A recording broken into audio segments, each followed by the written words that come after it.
Amém, irmãos? Espero que os irmãos estejam bem.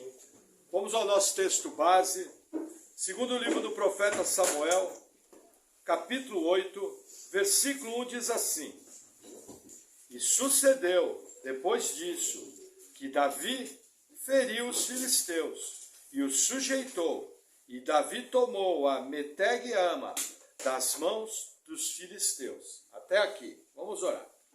Senhor, nós oramos te agradecendo por tua palavra.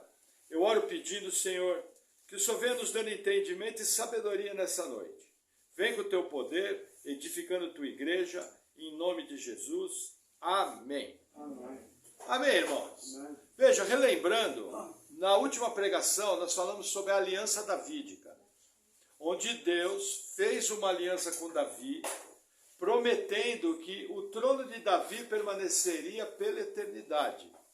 De quem Deus estava falando, visando a eternidade? Estava falando de Jesus, a raiz de Davi, o leão da tribo de Judá. Porém, existe também o aspecto terreno da profecia.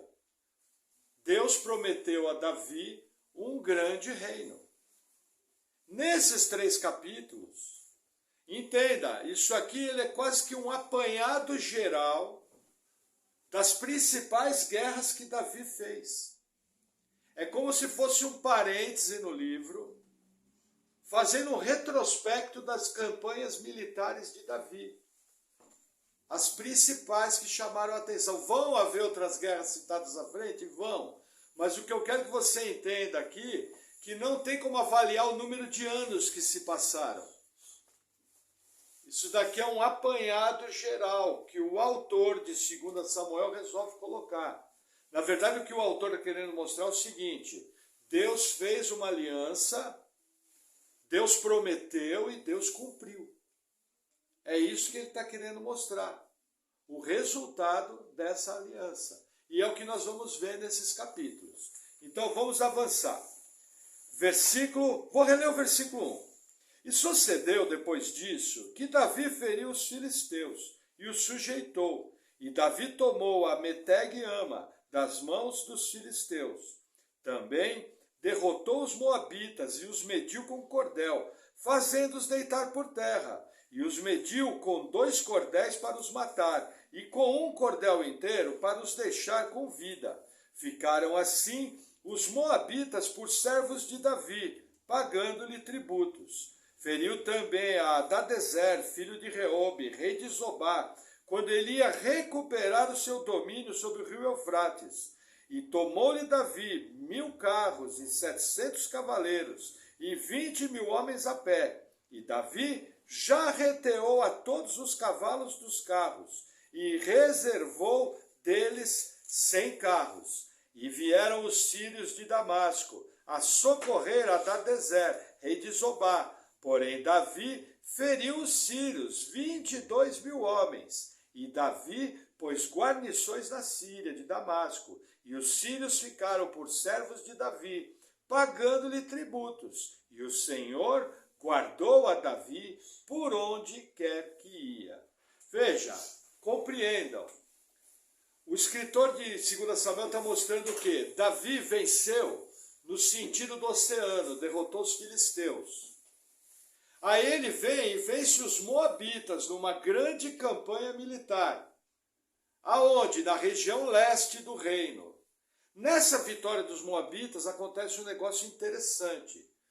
Ele deita os homens no chão e ele faz 2 medidas dos homens. A uns eles medem com a medida de 2 cordéis. E outros ele mede com a medida de 1 cordel. O que Davi estava fazendo? Estava medindo o tamanho dos homens. Todos aqueles homens que eram fortes, guerreiros valentes, que foram parte do exército de Moabe, Davi executa eles. E só deixa viver os homens comuns, os homens mais fracos. O que Davi está fazendo aqui? Davi está retirando a força militar dos moabitas. Curiosamente, para nós, nos dias hoje do Novo Testamento, a gente estranha uma atitude dessa. Afinal, Davi era um homem segundo o coração de Deus. Mas veja, os moabitas se levantaram de uma forma que com certeza foi muito diferente da dos outros povos. Os moabitas, eles criaram muitos problemas para Israel. E eram guerreiros que eram problemáticos de ser vencidos. O que Davi está fazendo? Olha, levantou. Davi foi lá, venceu e acabou com a força militar do país. Esse inimigo não levanta mais. Esse aqui está resolvido. Porém, veja que interessante. Ele deixou os homens comuns. Esses homens voltaram para Moabe, cuidaram de suas famílias, plantaram, colheram, criaram gado, obtiveram riqueza. Com uma única atitude, Davi tira a força militar, mas não retira a força econômica do país. E além de manter o povo vivo, esse povo teve capacidade de pagar impostos, mostrando que Davi era um estrategista muito acima da média. Curiosamente, a narrativa não para. Veja, ela foi para oeste, foi para leste, agora ela vai a norte. Chegando perto dos limites do rio Eufrates, havia um reino de Zobá. Aí nesse reino eles haviam perdido uma cidade próxima ao Eufrates. Um rei deles resolve ir lá retomar essa cidade de um outro inimigo. Davi, percebendo que estava acontecendo uma movimentação perigosa de inimigos, que ao norte os inimigos estavam se fortalecendo antes que eles ficassem fortes, Davi vai lá e derrota. E veja que interessante, olha como era uma coligação. No meio do caminho entre Israel e o rio Eufrates havia a Síria. Davi, para ir combater com ele passou por terras da Síria. O que os sírios fizeram? Foram ajudar o rei de Zobá. O que Davi faz? Derrota 22 mil homens. Curiosamente, esse exército de Zobá tinha muitos carros. Se eu não me engano, eram 1000, só um minutinho, deixa eu ver aqui o versículo 4. Ele tinha 1000 carros e 700 cavaleiros. Era um exército preparado para lutar no vale. Como? Com os carros de guerra. E para lutar nas montanhas, através da cavalaria. Então era uma máquina muito forte. O que Davi faz? Os israelitas não usavam carros, mas eles usavam cavalos. Então Davi pega todos os cavalos, traz eles, e dos carros ele destrói 900 carros e fica apenas com 100 carros, que provavelmente ficaram ao norte, policiando aquelas regiões. O que eu quero que os irmãos entendam? Nos dias de Davi e Salomão, foi a maior expansão do reino. Só que veja que interessante, mesmo sendo grande, o próprio Davi, o próprio Salomão, não conseguiram tomar as terras que Deus havia prometido a Moisés e ao povo no deserto.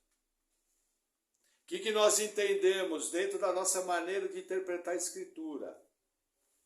No futuro, quando Jesus vier estabelecer o reino,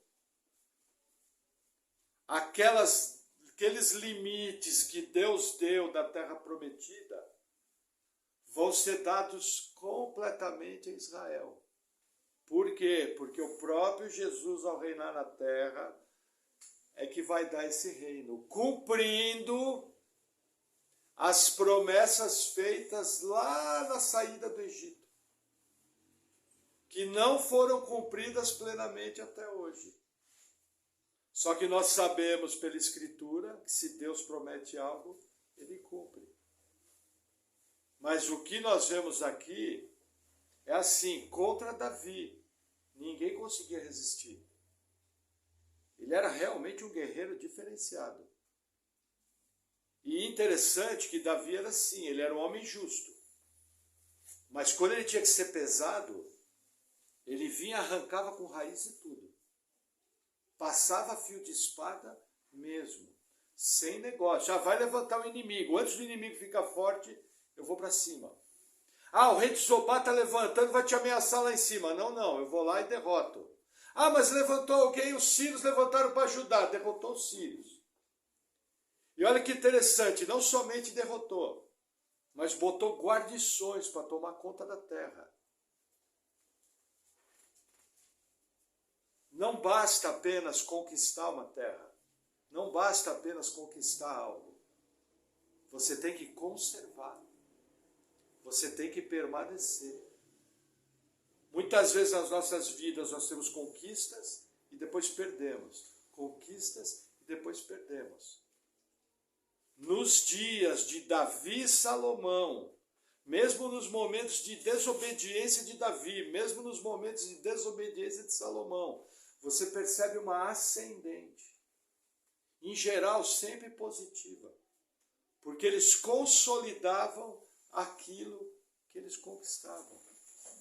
É um ensinamento muito precioso para nós hoje. Amém? Mas vamos seguir na nossa leitura. Versículo 7. E Davi tomou os escudos de ouro que havia com os servos de Hadadezer e os trouxe a Jerusalém. Tomou mais o rei Davi uma quantidade muito grande de bronze de Betá e Berotal, cidades de Hadadezer. Então, ouvindo Toi, rei de Amate, que Davi ferira todo o exército de Hadadezer, mandou Toi seu filho Jorão ao rei Davi, para lhe perguntar como estava, e para lhe dar o parabéns por haver pelejado contra Hadadezer, e por o haver ferido, porque Hadadezer de contínuo fazia guerra a Toi, e na sua mão trazia vasos de prata, e vasos de ouro, e vasos de bronze, os quais também o rei Davi consagrou ao Senhor, juntamente com a prata e com o ouro, que já havia consagrado de todas as nações que sujeitara. Veja que interessante. Quando nós lemos o texto aqui, a gente não percebe o que está por trás. Veja, Davi está obedecendo a lei de Moisés. A lei de Moisés proibia que um rei ficasse rico em demasia. E a forma de que o rei não ficasse rico em demasia era consagrar tudo aquilo que ele ganhava nas guerras para uso. Por exemplo, boa parte desse material aqui foi usado na construção do templo. Veja, Salomão já não obedeceu tanto isso. Salomão viveu num reino com muito mais riqueza, com muito mais ostentação do que Davi. Mesmo assim, por amor de Davi, Deus não toca no reino de Salomão. Deus só vai começar a tocar a partir do neto de Davi, chamado Roboão, quando o reino vai se dividir.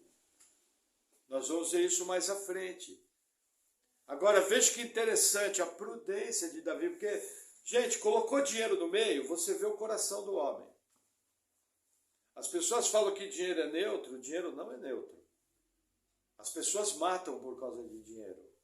As pessoas mentem por causa de dinheiro. As pessoas cometem as maiores atrocidades. E Deus colocou na sua lei, um rei não pode ter muitas mulheres e não pode ter tanta riqueza. Davi desobedeceu na parte das mulheres, mas na parte da riqueza, ele obedeceu. E aí a narrativa, um fato interessante, no meio da história cai de paraquedas um rei chamado Toi. Aí você fala, quem é esse Toi? Não sei, mas eu sei que era inimigo de Hadadezer.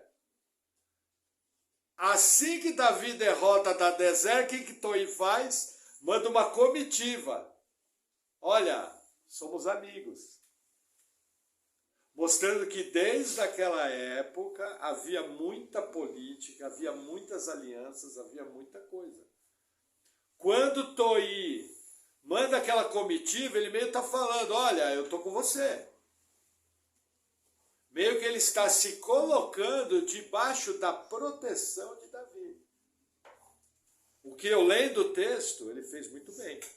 Porque quem ficou contrário a Davi, caiu. E a narrativa vai continuar, versículo 12.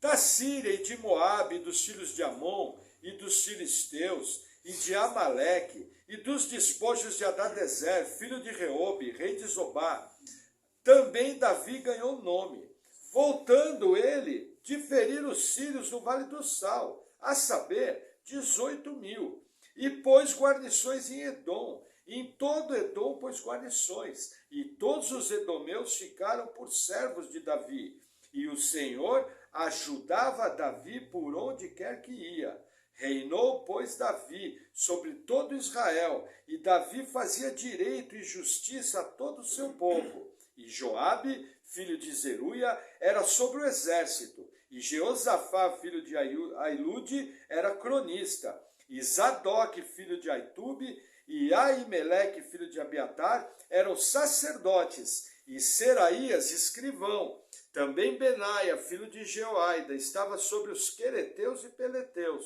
Porém, os filhos de Davi eram ministros. Até aqui. Veja que interessante. Vamos começar por Edom. Edom era uma das terras mais difíceis de ser tomada. Porque Edom ficava nas montanhas. Para vocês terem uma ideia, qual era a qualidade do povo edomeu? Quando Esaú vai para as montanhas, eles venceram gigantes. Antes de Israel vencer gigantes. Israel iria passar 400 anos como escravo no Egito. E o povo edomeu, ao conquistar as montanhas, derrotou vários gigantes. Esaú era um guerreiro extremamente conhecido. Na narrativa bíblica, só para receber seu irmão Jacó, ele vinha com um exército particular de 400 homens. E a Bíblia fala que Jacó temeu. E Esaú conquista Edom, lá no alto das montanhas. Para vocês terem uma ideia, poucos reis tomaram Edom. Entre eles estão Davi, Salomão manteve, entre eles está Nabucodonosor com um exército poderosíssimo. Por quê? Porque só tinha uma entrada para as montanhas, não havia outra entrada. O que os edomeus faziam? Eles bloqueavam a entrada do país, ninguém passava. Somente com uma máquina de guerra muito boa é que passava. E Davi foi lá e fez. E não só fez, que colocou os edomeus para pagar imposto. E aí a Bíblia faz uma narrativa interessante, ela começa a falar dos filhos. Filho de Aitube, os filhos de Davi. Aí você olha e fala, pastor, por que isso aqui está aqui? Simples, irmão. Um povo, para ser grande, ele precisa ter uma mudança de geração. Ele precisa ter novos líderes, ele precisa ter novas pessoas. Irmãos, daqui a 30 anos, alguns de nós já não vão estar aqui. Outros, se bobear, vão estar esquecendo até o próprio nome. Eu espero que todos nós estejamos saudáveis, mas veja, a geração hoje que está naquela sala, daqui a 25 anos vão ser os pais e mães de família. E vão ser os cristãos que vão estar vivendo nesse planeta. No nosso próprio país, nós estamos numa mudança geracional. Qual é o problema do cristão? O cristão muitas vezes fica olhando para o próprio umbigo. E esquece de formar a geração seguinte. Percebe a nossa responsabilidade? Os filhos cresceram e começaram a assumir os seus papéis. E é o caminho natural. É assim que tem que ser. Foi assim que Deus fez. Qual é o nosso papel como igreja? Primeiro, como família, preparar nossos descendentes. Segundo, como igreja, preparar a próxima geração de cristãos. Porque eles vão pegar o bastão da nossa mão e eles vão prosseguir. Nós vamos ser cobrados no tribunal de Cristo sobre a maneira que estamos governando as nossas famílias. Principalmente os homens vão ser cobrados. Porque você foi colocado como chefe de família para direcionar a próxima geração. As mulheres vão ser cobradas? Sim. Serão salvas criando filhos. Mas o responsável espiritual da casa é o homem. Quem encoraja, quem desafia, quem dá aquele empurrãozinho é o pai. Por isso que nós vivemos numa sociedade onde os homens são tão atacados. Porque se eu retiro a figura do pai, eu acabo com a força da próxima geração. E aí os homens da próxima geração ficam parecendo aquele desenho animado, Fuga de Galinhas. Entendeu? Estão querendo criar uma geração de homens que parecem mais uma galinha. Sendo que, na Bíblia, um dos nomes para homem é Gibor. Gibor é guerreiro. Os chamados Giborim, varões de renome. Essa é a nossa responsabilidade, criar homens de verdade, que vão fazer diferença num mundo corrompido. Amém? Vamos lá, capítulo 9, versículo 1. E disse Davi: ainda há alguém que tenha ficado da casa de Saul, para que lhe faça benevolência por amor de Jonatas? E havia um servo da casa de Saul, cujo nome era Ziba, e o chamaram à presença de Davi. Disse-lhe o rei: és tu Ziba? E ele disse: servo teu. E disse o rei: não há ainda alguém da casa de Saul para que eu use com ele da benevolência de Deus?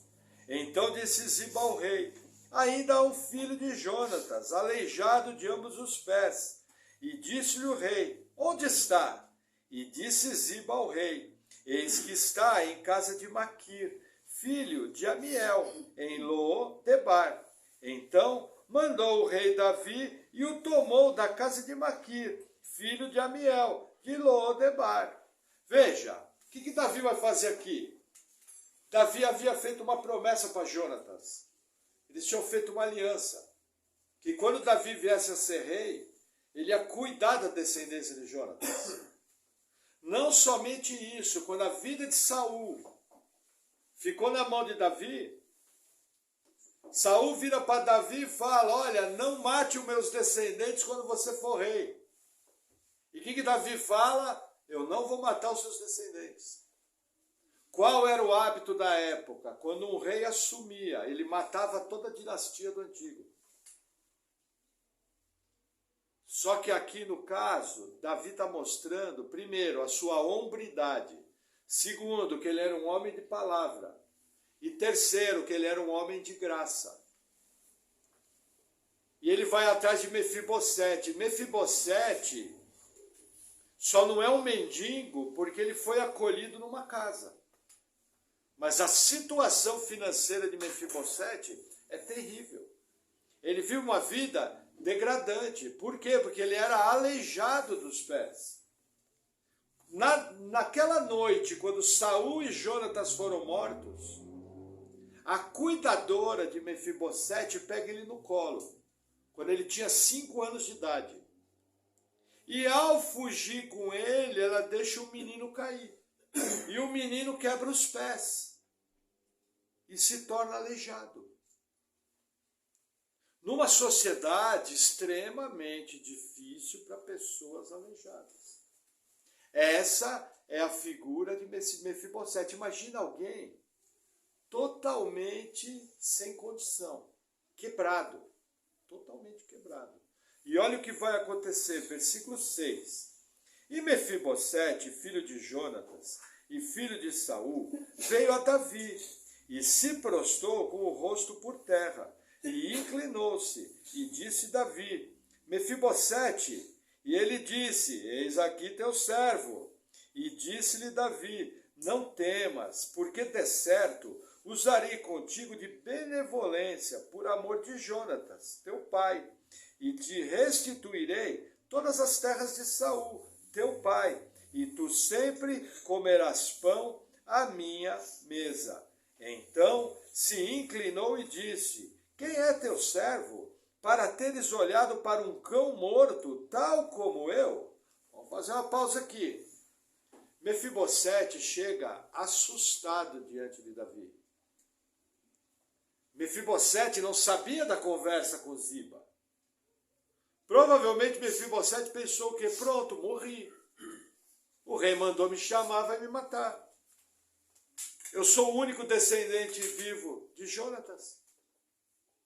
E quando Mefibosete chega, a própria saudação dele é uma saudação extremada. E Davi já vem acalmando. Ele falou: acalma. Eu mandei chamar você porque eu vou te fazer bondade. Eu vou cuidar de você. As terras do seu avô Saul, eu vou devolver para você. O que deve ter acontecido? Mefibosete não podia trabalhar. Ele deve ter vendido as terras da família para poder comer, para poder sobreviver. Essas terras, depois de 50 anos, no ano do jubileu, elas iriam retornar para ele. Israel tinha um dispositivo muito interessante. Israel era contra os latifúndios. A terra era propriedade da família. Quando alguém tinha que vender a terra, era uma espécie de aluguel. Porque quando dava o ano do jubileu, que era de 50 anos, a terra voltava para a família. Aqui no caso, Davi pegou dinheiro para fazer o resgate da terra e dar a terra para Mefibosete. Então você percebe aqui uma restauração total. Muitos aqui enxergam uma figura do que Cristo fez por nós. Cabe. Mas eu gosto de explorar o texto de uma maneira prática. E eu vejo Davi fazendo aqui algo extremamente honrado. Cumprindo a sua palavra a Jonatas, cumprindo a sua palavra a Saul, mostrando que ele tinha um coração limpo. Porque ele poderia ter um coração vingativo. Veja, Saul perseguiu Davi por 10 anos. A perseguição foi tal que Davi teve que ficar 1 ano e meio na terra dos filisteus. Davi poderia chegar e falar: olha, agora chegou a minha vez, agora eu sou rei. E podia se vingar em cima da descendência. E ele mostra que ele era um homem justo, um homem leal, um homem digno, com todos os seus defeitos. Mostrando que mesmo aonde existe pecado, existem muitas coisas boas nos seres humanos. Nós não perdemos a imagem de Deus. Por isso que você vê até incrédulos serem capazes de realizar coisas boas. Então aqui mostra o quê? Mefibosete vai ser trazido para morar com a família real. Olha que interessante. Versículo 9. Então chamou Davi a Ziba, moço de Saul, e disse-lhe: tudo o que pertencia a Saul e a toda a sua casa tenho dado ao filho de teu senhor. Trabalhar-lhe-ás, pois, a terra, tu e teus filhos e os teus servos, e recolherás os frutos, para que o filho do teu senhor tenha pão para comer. Mas Mefibosete, filho de teu senhor, sempre comerá pão à minha mesa. E tinha Ziba 15 filhos e 20 servos. E disse Ziba ao rei: conforme a tudo quanto meu senhor o rei manda a seu servo, assim fará o teu servo. Quanto a Mefibosete, disse o rei: comerá a minha mesa como um dos filhos do rei. E tinha Mefibosete um filho pequeno, cujo nome era Mica, e todos quantos moravam em casa de Ziba eram servos de Mefibosete. Morava, pois, Mefibosete em Jerusalém, porquanto sempre comia à mesa do rei, e era coxo de ambos os pés. Davi adotou Mefibosete como seu filho. Uma atitude honrada em relação ao seu amigo. Já pensou você partir daqui a preocupação com seus descendentes? Seria enorme, ainda mais se você partir cedo. Agora imagina você saber que você tem um amigo honrado, que vai cuidar da sua família. Foi o que Davi fez. Naquela época os homens tinham palavra. E Davi era um desses homens que tinha palavra. Ele cuidou de Mefibosete, adotou como filho. Por isso que muitos teólogos gostam de pegar esse texto e fazer um paralelo entre a obra salvadora de Jesus conosco e Davi e Mefibosete. Cabe esse paralelo? Cabe. Mas eu creio que o maior exemplo aqui está na atitude de Davi. Você é honrado nos seus compromissos? Você é alguém que a sua palavra vale sim, sim, não, não? Porque a Bíblia fala que o que passar disso provém do maligno. O padrão bíblico é sim, sim, não, não. Eu vou, eu não vou. Eu faço, eu não faço. Ah, eu juro! Já viu você isso? Provém do maligno. Tem isso na Venezuela, Oscar, eu juro? Não, não tem. É um hábito, muitos, aqui no Brasil eles têm esse hábito. Maligno.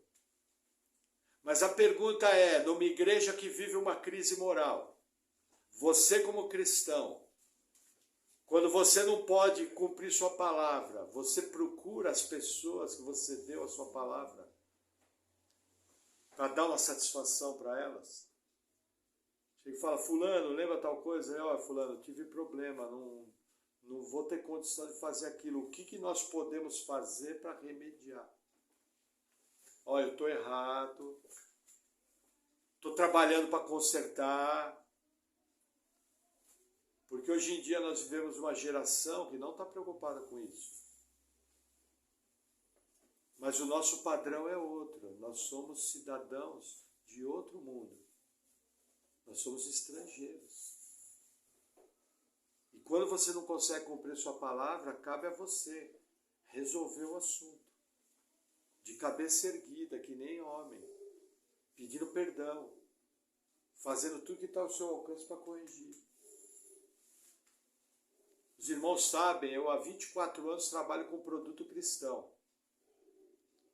Coisa terrível é vender para pessoas que se dizem cristãs.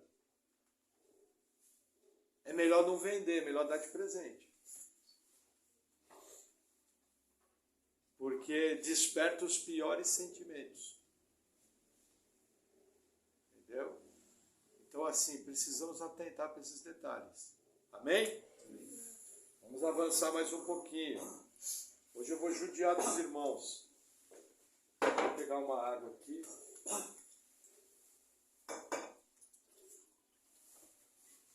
Capítulo 10. E aconteceu, depois disso,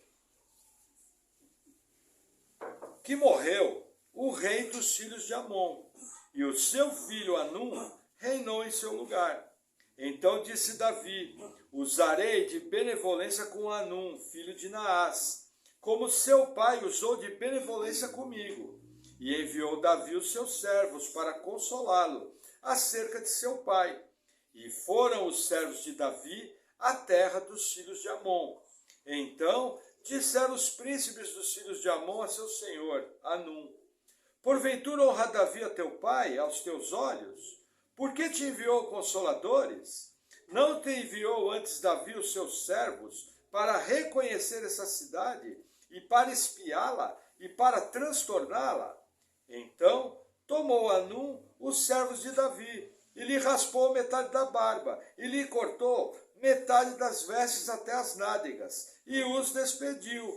Quando isso foi informado a Davi, enviou ele mensageiros a encontrá-los, porque estavam aqueles homens sobremaneira envergonhados. Mandou o rei dizer-lhes: deixa-vos estar em Jericó, até que vos torne a crescer barba. Então voltai. Vamos fazer uma pausa aqui. A Bíblia fala que o rei de Amon morreu. Curiosamente, Naás é um título. Naás quer dizer serpente. Era um título. Quando Saul tomou o poder, ele guerreou contra um rei chamado Naás. Era um título. Entendeu? Só que esse Naás era aliado de Davi. Quando ele morreu, Anum, seu filho, assumiu o poder. Davi estava sobre Amon. Amon era vassalo de Davi. Davi era o suzerano. O que ele faz? Pega uma comitiva para saudar o novo governo. O que Davi está fazendo? Está reconhecendo o governo. Lembra quando João Guaidó foi levantado presidente da Venezuela, que ele era o presidente da Câmara? Vários países reconheceram o governo, que na prática não funcionou nada. Aqui no caso, Davi está fazendo a mesma coisa. Está reconhecendo o governo de Anum. Só que veja o que acontece, esse jovem rei, cercado de jovens amigos, ouve um conselho tolo. E os amigos falam para ele, ó, Davi está vindo aqui para destruir a cidade. E aí ele faz uma ofensa enorme, ele corta o cabelo, a barba, a roupa de apenas um lado dos homens. Veja, você está numa sociedade onde a barba tem a ver com a virilidade dos homens. O camarada sem barba não era homem. Hoje nós vivemos numa outra cultura. A ofensa que eles fizeram foi uma declaração de guerra. Imagina a comitiva do rei que domina sobre você, você humilha ela publicamente e manda embora. No nível tal que eles nem adentraram a região do reino de Davi, eles ficaram em Jericó. Davi falou, olha, fica em Jericó até crescer. Porque nenhum judeu ia se apresentar em público com metade da barba rapada. Mas a história não ficou aí. Veja o que vai acontecer. Versículo 6. Vendo, pois, os filhos de Amon, que se tinham feito abomináveis para com Davi, enviaram os filhos de Amon e alugaram dos sírios de Bet-Reobe e dos sírios de Zobá 20.000 homens de pé, e do rei de Maaca 1.000 homens, e dos homens de Tobi 12.000 homens. E ouvindo Davi, enviou a Joabe e a todo o exército dos valentes, e saíram os filhos de Amon, e ordenaram a batalha à entrada da porta. Mas os filhos de Zobá e Reobe, e os homens de Tobi e Maaca, estavam à parte no campo. Vendo, pois, Joabe, que a batalha estava preparada contra ele pela frente e pela retaguarda, escolheu dentre todos os homens de Israel e formou-os em linha contra os sírios. E o restante do povo entregou na mão de Abissai, seu irmão, o qual formou em linha contra os filhos de Amon. E disse, se os sírios forem mais fortes do que eu, tu me virás em socorro. E se os filhos de Amon forem mais fortes do que eu, irei a socorrer-te. Esforça-te, pois, e esforcemo-nos pelo nosso povo e pelas cidades do nosso Deus, e faça o Senhor o que bem parecer aos seus olhos. Vamos fazer uma pausa aqui. Veja, os filhos de Amon viram que fizeram besteira. E aí o que fizeram? Contrataram mercenários de vários países em volta. Um exército de mais de 30.000 homens. Davi, quando viu aquele levante, enviou Joabe. Só que quando Joabe chegou, ele tinha inimigos pela frente e inimigos pela retaguarda. O que Joabe faz? Escolhe os melhores homens, que com ele iam combater os sírios. E o resto do exército ele coloca com o seu irmão Abissai para combater os amonitas. E aí Joabe faz uma frase clássica. Gente, Joabe, esses filhos de Zeruia eram uma encrenca. Nós temos que lembrar que Joabe e Abissai eram sobrinhos de Davi. Como eu costumo dizer no meu palavreado, tranqueira, porque, veja, o próprio Davi fala, olha, esses filhos de Zeruia são mais duros do que eu. Lembra quando Joabe matou Abner? Joabe matou Abner à traição. Então os filhos de Zeruia eram uns encrenqueiros, eram os guerreiros de primeira.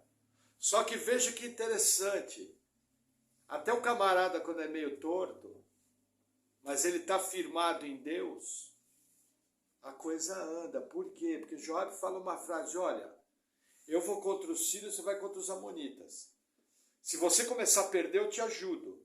Mas se eu começar a perder, você me ajuda. Mas entenda, vamos lutar com toda a nossa força pelo nosso povo, pelo nosso Deus e pelas nossas famílias. E Deus faça conosco o que quiser. Joabe está mostrando um valor que hoje em dia na nossa cultura já não existe mais. Que é o valor do herói bíblico. É o valor de dar sua vida pelos outros. Veja que interessante. Existem dois modelos de heróis no mundo. Existe o modelo grego. Hércules, Aquiles. O que os heróis gregos faziam? Eles queriam tornar célebre o seu nome, queriam ficar famosos. Agora, o modelo que nós temos de herói é o modelo bíblico. É o modelo que Cristo nos deu, de dar sua vida pelo povo, pelos salvos. Mas não só isso. Isso estava no coração do povo judeu. Porque, desde lá de trás, da lei de Moisés, hoje, como funciona na nossa sociedade? Nossa sociedade é cada um por si. No seu cristianismo, o que você tem feito?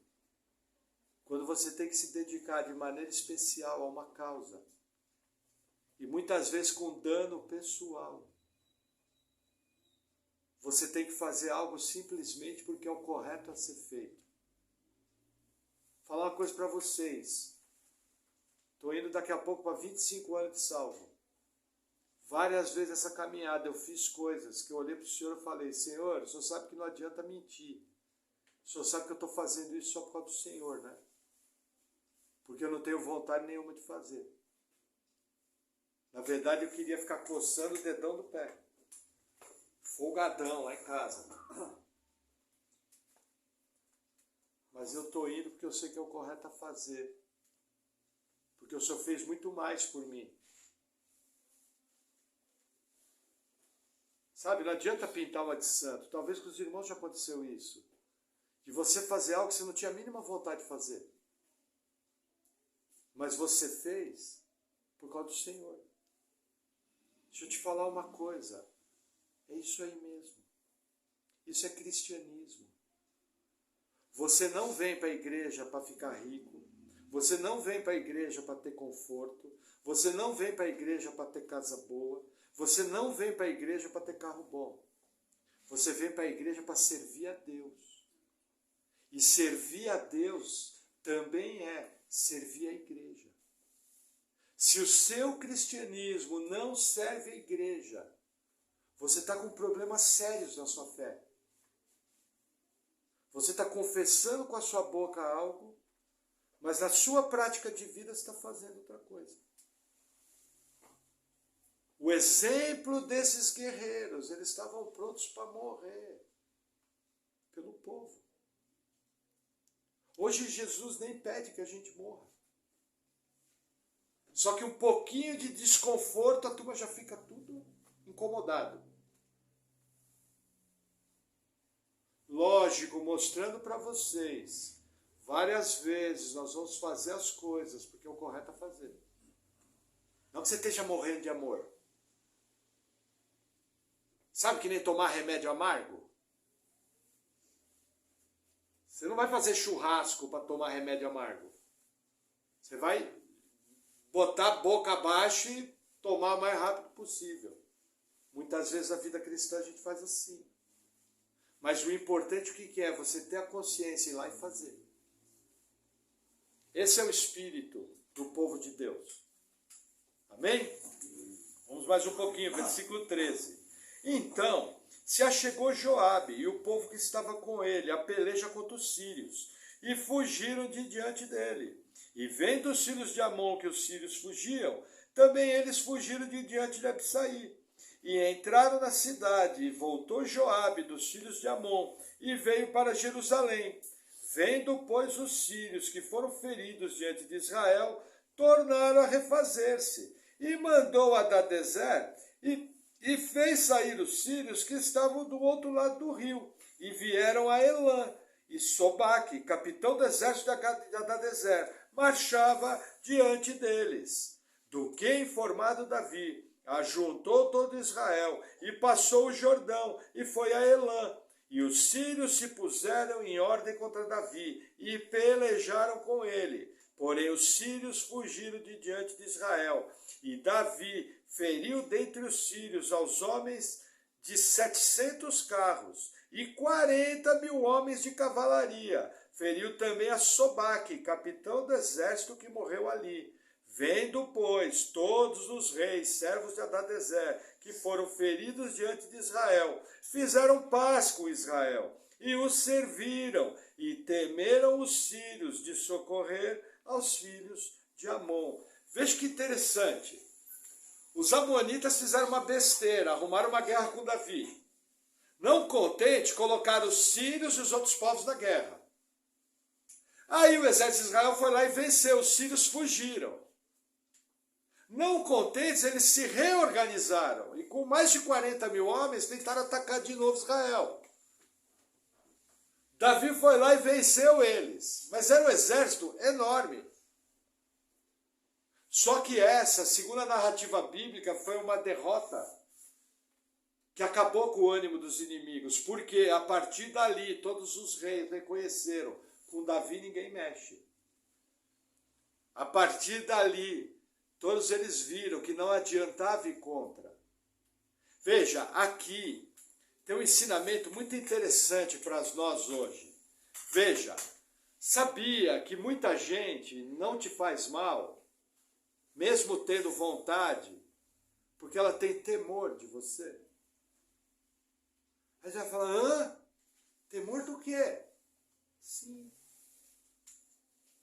Muitas vezes o Senhor coloca temor diante dos seus inimigos. Existe muita gente que não quer o seu bem. E que não tenta nada contra você, porque sabe que Deus é contigo. Seja no trabalho, seja na vizinhança, seja entre os falsos amigos. Entenda, quem nos guarda é Deus. Sabe aquele assunto que a gente estava falando, irmão? É Deus que guarda. Entendeu? Sabia que muitas vezes não roubam a sua casa? Porque quando o bandido passa na frente, assim que ele olha, Deus coloca temor, o bandido olha e fala, nossa, não vai dar para entrar. Lembra que a Bíblia fala, o atalaia vigia, mas quem guarda a cidade é Deus. Você coloca muro, mas quem mantém o muro de pé é Deus. Então, quando algo acontece de errado para nós, normalmente existe um ensinamento guardado ali. Porque Deus nos guarda. Veja, a sombra do Altíssimo, nós somos filhos, nós temos promessas que Ele guarda. Entendeu? Quando acontece algo, qual que é o papel do cristão? É parar para pensar, Senhor, por quê? O que o Senhor está querendo me ensinar com isso? O que o Senhor está querendo produzir em mim? Quais as respostas que o Senhor quer que eu dê? Esse tem que ser o seu papel. O que o crente imaturo faz? O crente infantil. Assim que acontece algo errado, ele faz bico. E fica bravinho com Deus. E não responde ao tratamento. E não amadurece. E vai passar uma vida infantil. Esse é o problema. Porque quem guarda você é Deus. Amém? O que mais que eu separei aqui de aplicações? Veja, o caso dos Moabitas. Quando a gente vê essa narrativa aqui, Davi mediu os homens, você é grande, tchau. Ó, Fabião e Júlio já era. Vocês dois já tinham ido embora. Eu ia para a fila assim, né? Porque eu sou um pouco mais baixo de vocês, ia para a fila encolhidinho assim, né? Lógico, não quero. Entendeu? Ia de joelho. Entendeu? Quando a gente olha isso hoje em dia, a gente tem dificuldade. Mas sabe qual que é a nossa maior dificuldade? Quando eu olho e falo, nossa, isso daí é dias do Antigo Testamento. Tem crente que acha que o Deus do Antigo Testamento é um e que o Deus do Novo Testamento é outro. Só para você ter uma ideia de onde eu estou querendo chegar. Aqui Davi matou parte de uma população. Nas pragas do Apocalipse, 1/3 da terra vai morrer. E quem vai dar a ordem para o anjo é Jesus Cristo, nosso Deus, Deus de amor. Quando eu vejo um quadro desse na Bíblia, qual é meu papel? Justos e verdadeiros são seus juízos. Se Deus fez assim, Deus sabe o que faz. Era o que havia de ser feito. Não cabe a mim julgar, porque eu já vi crente assim, ai, não acredito que Deus mandou matar. Não acredito. Ah, tá bom, então nós vamos orar para Deus te recolher? Você vai lá reclamar com Deus lá em cima agora. Ele é Deus, Ele sabe o que Ele faz. Deus está acima da nossa ética. Ele é o autor da vida. A vida de todos os seres humanos não pertence aos seres humanos. A vida dos seres humanos pertence a Deus. Ele dá a quem quer e tira de quem quer. Acabou. Se foi assim, assim que tinha que fazer. E aí, em cima disso, eu tenho um ensinamento muito importante. Veja, Davi eliminou o problema. Todos nós, como cristãos, temos áreas que nós somos mais fortes e temos áreas que nós somos mais fracos. Por exemplo, tem cristão que já foi escravo de pornografia. Tem essa palavra em espanhol, pornografia? Veja, um cristão desse, como que ele destrói o seu inimigo? Ele jamais entra num computador, jamais entra num celular podendo ter acesso a isso. Ele destrói o inimigo. Eu lembro que uma vez um irmão dizia que tinha... Um irmão, não sei se é irmão até hoje. Uma pessoa dizia que tinha se convertido. E esse suposto irmão era escravo de mulher. Aí qual a primeira coisa que ele me pergunta? Pastor, posso evangelizar lá na boate, na casa noturna? Eu falei, não, você está louco, você vai lá evangelizar, você não vai sair de lá vivo. Sabe? O que eu vejo de crente passando pertinho do pecado, uma linha muito fina, qualquer escorregãozinho cai. E sabe por que ele cai? Porque ele não eliminou o risco até o fim. Você é uma pessoa irritada, vive explodindo com os outros. O que é eliminar o risco? Fugir de situações que podem te deixar irritado. Se preparar antes. Entendeu? Ah, meu problema é que eu gasto dinheiro demais. Pegue a sua tesoura e pique seu cartão de crédito em pedacinho. Pastor, meu problema é que eu gasto dinheiro demais com o carro. Venda o carro. Não joga de cima do abismo que vai ter prejuízo. Nós precisamos aprender a cortar radicalmente qualquer contato com o pecado. Uma área pode dar problema, é lá que vai dar. O que Davi fez aqui. Ó, esses moabitas estão criando problema. Arrancou com raiz e tudo.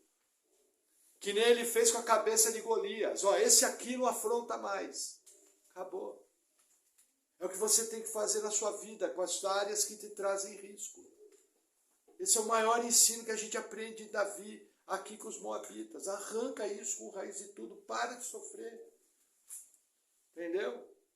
Ah, pastor, eu brigo no meu casamento. Me responde, quem é mais boca dura, você ou sua mulher? Ou vocês estão disputando? Irmão, eu tenho a receita para o seu casamento. Esposa, sendo submissa a seus maridos. Maridos, estejam prontos a morrer por sua esposa. Resolveu. Como certa vez eu ouvi um pastor falar. O irmão foi falar, pastor, quero me divorciar. Aí o pastor olhou para a cara dele e falou, irmão, ame sua esposa. Aí o irmão falou, pastor, o pastor não entendeu. Eu não amo mais minha esposa. Ele falou, não, quem não entendeu foi você. Porque amor não é sentimento, amor é atitude. Então para de brincar com coisa séria, se converte e vai lá amar sua esposa. Saiu com o rabinho, provavelmente nunca mais voltou para a igreja. Porque é assim que as pessoas fazem. Quando você fala o que desagrada, elas se mandam. Amém?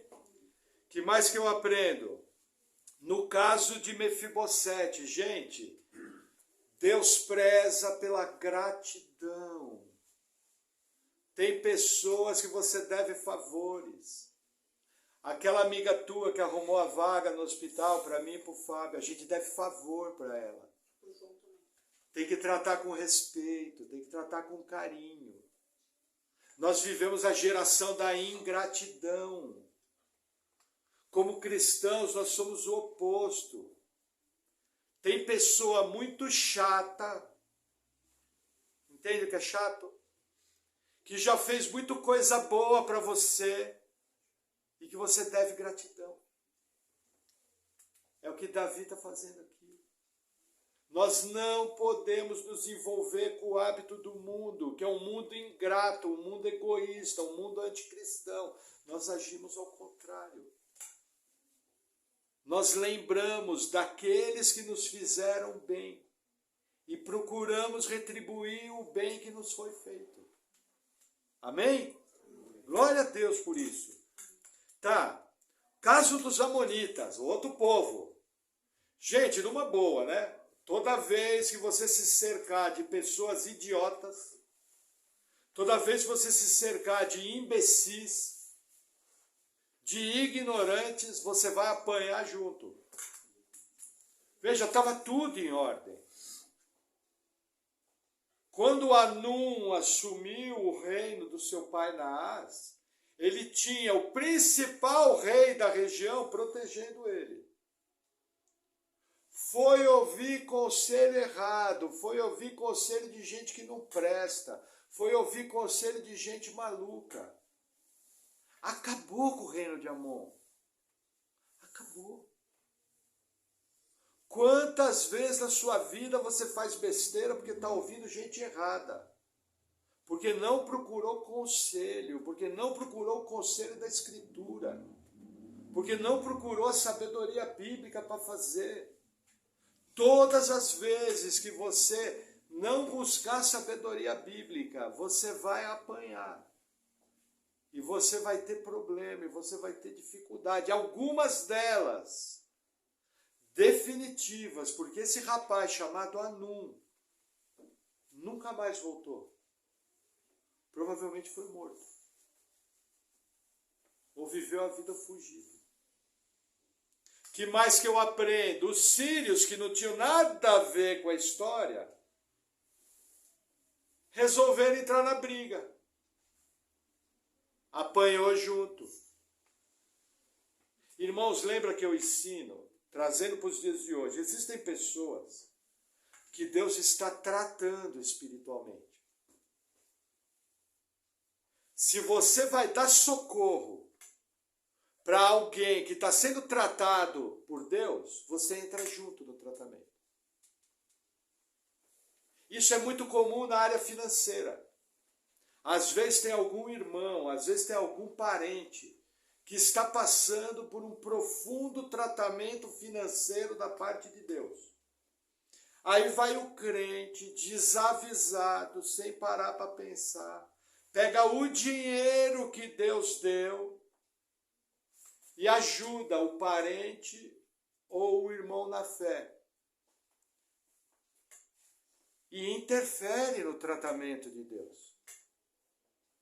Se você é Deus, dono do ouro e da prata, que está fazendo o tratamento financeiro na vida de uma pessoa, e aí um filho seu, que você deu, sustenta ele, pega o dinheiro que você deu e interfere no tratamento, o que você faz como Deus? Ah, tá bom, vai junto pro canto, corta o dinheiro aqui. Agora vão os dois no tratamento. Você porque está fazendo as coisas erradas e você porque é intrometido, faz as coisas sem conselho. Eu lembro, meus primeiros líderes resolveram ajudar o irmão da minha líder. Só que o camarada não tinha juízo nenhum com dinheiro. Aí eles resolveram fazer um supermercado. Quando chegou na fila do supermercado, o carrinho do irmão só tinha coisa boa. Chocolate bom, Danone, comida boa. E eles pagaram. Aí a vida financeira deles virou um furacão. Aí eles foram orar, e foi para o jejum, para oração, e eram cristãos maduros. Aí Deus revelou para ele o seguinte, ó, vocês se intrometeram num tratamento que eu estava fazendo na vida do seu irmão. Seu irmão é imaturo, seu irmão não sabe tratar com dinheiro, você tem orado pela salvação do seu irmão, e eu estou apertando seu irmão para produzir o que eu quero. E você pegou o dinheiro que eu te dei e interferiu no tratamento, entrou junto. Se os sírios tivessem ficado quietinhos, mais de 40 mil homens deixariam de ser mortos. Só para você ter uma ideia, Pinhais tem 85 mil. Se somar nas duas campanhas, morreu quase a população de Pinhais. Porque foram intrometidos. E tudo isso aconteceu por quê? Porque um sem noção, um bobão, resolveu agir sem seguir o conselho de Deus. E aí vai o último ensino. Irmão, a coisa está funcionando na tua vida, está tudo bem? Seu carro está bom? Dá o exemplo do carro. Está funcionando? Você bate na partida, ele funciona. Você consegue pagar o documento, você consegue fazer tudo. Para que você vai mexer naquilo que está ganhando? Pastor, Deus me abençoou, troquei de carro. Aí vem aquela bíblia de parcela para pagar. E ainda disse que foi Deus que abençoou. Gente, aquilo que está funcionando na sua vida, muito cuidado para mexer. Vai mexer no que está quieto, você pode criar um problema enorme, que vai dar muito trabalho, que vai ter muito prejuízo para consertar. Se Anum tivesse assumido o poder, recebia a comitiva, tudo em festa, fazia o churrascão, todo mundo ia embora, estava tudo bem. Cuidado quando você for mexer naquilo que está funcionando, naquilo que está certo. Você pode estragar anos de trabalho por uma atitude impensada. Coloca algo na sua cabeça para encerrar. O pecado, desobediência é pecado. Quando você toma uma direção que Deus não mandou, é pecado. O pecado rouba anos de trabalho. Muito cuidado quando for mexer no que está certo. Amém? Vamos orar? Senhor, Obrigado por tua palavra. Eu oro em nome de Jesus te agradecendo e oro pedindo, Senhor, que o Senhor venha nos ensinando de maneira prática esses princípios, que nós possamos estar assimilando tudo. E, Senhor, nos livra de fazermos coisas erradas, que ao contrário, que possamos andar na tua dependência, cercados e guiados pelo teu poder, que a tua graça se manifeste mais e mais e nos capacite a viver de maneira simples e tranquila, servindo ao Senhor de todo o coração. No nome de Jesus, amém. Amém, irmãos.